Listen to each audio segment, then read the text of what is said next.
Salut l'équipe, bienvenue dans ce nouvel épisode de la série La prépa mentale appliquée à l'entreprise, la série pour booster tes performances et ton bien-être au sein de ton milieu professionnel.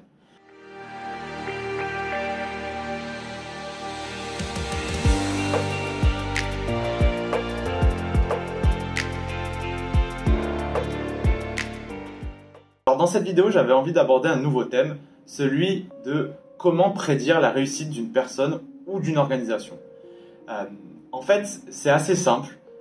Moi, ça repose sur une chose. Aujourd'hui, je suis amené à manager des équipes, je suis amené à travailler avec des partenaires dans mon quotidien, à rencontrer des entreprises. Et je peux dire qu'il y a un élément qui me permet de savoir très rapidement si l'entreprise ou la personne que j'ai en face de moi va réussir, c'est sa capacité à sortir de sa zone de confort. Et j'ai envie d'apporter un peu plus de volume à cette idée au travers de trois axes. En fait, la sortie de zone de confort, premier axe, il va y avoir la fréquence à laquelle la personne est capable de sortir de sa zone de confort. La fréquence, qu'est-ce que j'entends par là? C'est combien de fois, par exemple, dans une journée, combien de fois dans une semaine, combien de fois par mois, combien de fois dans l'année, la personne est capable d'être dans l'inconfort, est capable d'aller se confronter à des nouvelles situations entre guillemets inconfortable et à risque pour elle. Quand je dis à risque, c'est qu'il la sorte de son quotidien, on va dire train-train. Mais voilà, c'est la fréquence, c'est combien de fois en fait je suis capable d'aller me confronter dans mon quotidien à l'inconfort et à la sortie de zone de confort. Le deuxième axe, ça va être l'intensité à laquelle je suis capable d'aller me confronter à une sortie de zone de confort. Et finalement, ça va être la dureté de la sortie de zone de confort. Ce que j'entends par là, ça va être par exemple, quand j'entreprends une sortie de zone de confort, est-ce que cette sortie de zone de confort, elle est plus ou moins intense, elle est plus ou moins dure, elle est plus ou moins complexe.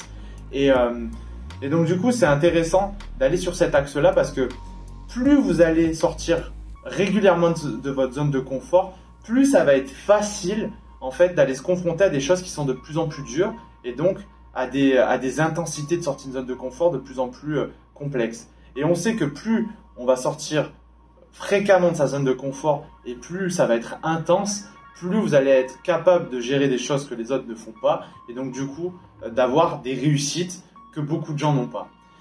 Donc ça, c'est les deux premiers axes. Ensuite, le troisième axe, ça va être intéressant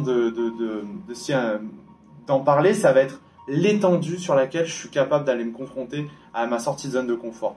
Ce que j'entends par l'étendue, c'est est-ce que, par exemple, si je suis entrepreneur, est-ce que je suis capable de sortir de ma zone de confort, par exemple, sur un côté gestion d'entreprise? Est-ce que je suis capable de sortir de ma zone de confort sur du commercial, sur la création de partenaires, sur du financier, sur de l'administratif et ainsi de suite. Donc, ça va être l'étendue, ça va être les zones dans lesquelles je suis capable de graviter et de sortir de ma zone de confort. Si vous êtes plus salariat et que, par exemple, vous occupez un poste sur je sais pas moi, du poste administratif, est-ce que dans mon poste administratif, je suis capable de sortir de ma zone de confort sur du RH, sur du financier, sur plus du côté administratif, paperasse, et ainsi de suite. Donc voilà, l'étendue, c'est les zones dans lesquelles je suis capable de me projeter. Pour revenir du coup au début de la vidéo, c'est vraiment important, je vous le dis, parce que moi je le repère aujourd'hui. Moi, c'est ce que je m'inflige, entre guillemets, et ce que je m'impose au quotidien, ce sont des routines que de sortir de sa zone de confort et d'avoir des moments dans la journée, de se dire que moi, j'ai cette routine de me dire que je dois me confronter minimum à 3 choses dans la semaine, 3 à 4 choses dans la semaine, où vraiment ça va me demander de sortir de ma zone de confort. Et comme je vous disais, premièrement, la fréquence, donc sortir souvent, même si c'est des petites actions. Deuxièmement, l'intensité, parce que plus vous allez sortir de votre zone de confort, plus vous allez vous confronter à des choses complexes. Et puis derrière, l'étendue, c'est-à-dire étendre sa zone de confort à des zones différentes pour vraiment que vous soyez capable d'aller chercher des objectifs que vous n'auriez pas été capable d'aller chercher peut-être 1 an, 2 ans, 3 ans auparavant. Et ça, que vous soyez une personne ou que vous soyez même une organisation, une association ou une entreprise. Voilà, j'espère que ces clés vous aideront. N'hésitez pas à me dire en commentaire quelle est la dernière fois que vous êtes sorti de votre zone de confort et peut-être quelle est la prochaine fois sur laquelle vous comptez mettre votre attention pour sortir de votre zone de confort. Pour ma part, je vous retrouve très vite dans un nouvel épisode et puis je vous dis à bientôt l'équipe. Salut!